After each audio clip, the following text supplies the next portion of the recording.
ओम शांति। अनाज की कीमत। एक बार राजा विक्रमादित्य अपने मंत्री के साथ किसी गांव के दौरे पर गए। रास्ते में एक जगह उनके आगे आगे एक किसान बैलगाड़ी पर धान की बोरियां रखकर अपने घर जा रहा था।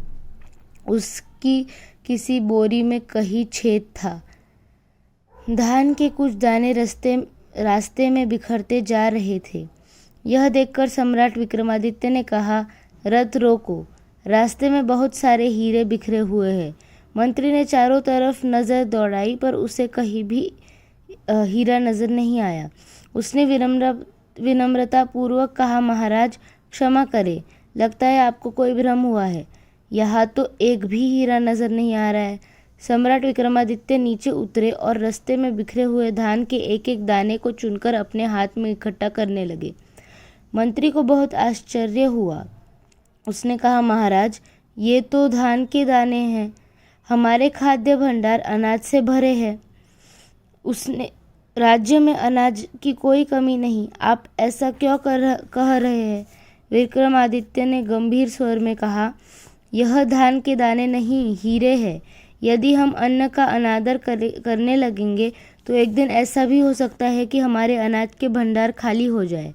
मंत्री ने कहा, महाराज आपका कहना सही है, पर अनाज के कुछ दानों के बिखर जाने से कोई फर्क नहीं पड़ने वाला। इससे अधिक दाने तो किसानों से खेतों में बिखर जाते हैं और सड़कर नष्ट हो जाते हैं।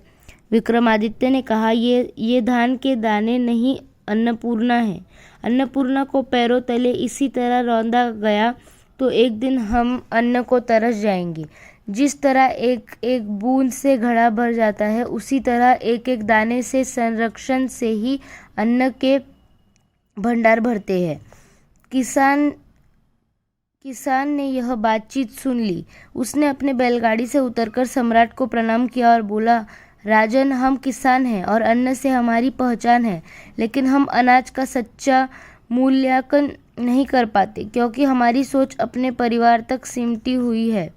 लेकिन आप दूरदर्शी, दयालु और न्यायप्रिय सम्राट हैं। आप प्रजा की भूख की पीड़ा समझते हैं, इसलिए आपको एक एक दाने की कीमत मालूम है। मैं क्षमा चाहता हूँ और वादा करता हूँ कि आगे से अन्न का एक भी दाना बिखरने नहीं दूंगा। अब मंत्री को विक्रमादित्य की बात का मर्म समझ में आ गया। अच्छा, ओम शांति।